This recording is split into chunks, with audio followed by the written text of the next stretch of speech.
It was my dream to have this slope here as a vineyard. And I called Cornell University and asked for some advice. And I told them I wanted to grow a red grape for a good table wine for family and friends. And they kind of chuckled because I wanted a Sanjovaysay grape to produce a Chianti. And they said, it's impossible in Madison County. Why don't you grow hops? So Cornell came and they acted as mentors and did an excellent job in educating me on how to grow hops. The 2-acre vineyard became 1,200 vines of hops.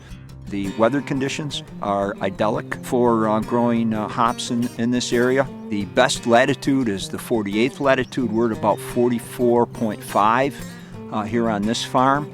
The Erie Canal Brewing Company is the only craft brewery in New York that grows its own ingredients. So we have our hop yard here. There's 1,200 vines. This is enough for 600 barrels of beer. But we also have a barley field. That's 40 acres of barley, and it's 2-row pinnacle barley. 3 years ago, that entire field, 120 acres, was barley, and it was the largest barley field east of the Mississippi River.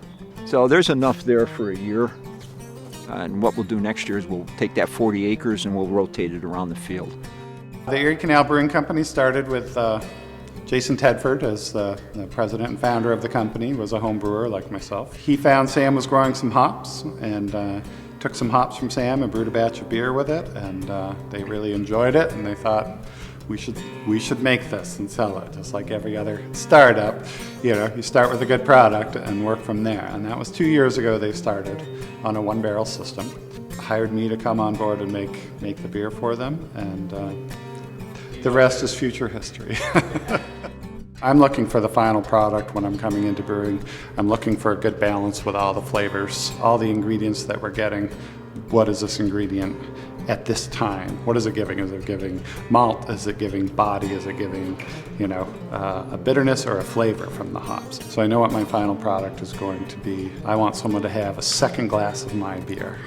Right now we have the Muleskinner Pale Ale. That's the flagship beer. It's 100% Madison County grown barley and hops for that beer. Our second beer we have is an amber ale that we brewed with the Clear Path for Veterans organization. Came up with a recipe in conjunction with them, and we're donating a percentage of our sales to them.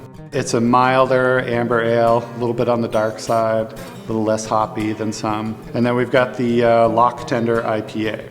We're on the Erie Canal. Our theme seems to be towards the laborers of the canal. The men who drove the barges were the Muleskinners. The lock tender, helping raise and lower the barges and the locks. The amber is the amber waves of grain, and that was the name that the veterans came up with for the beer. So.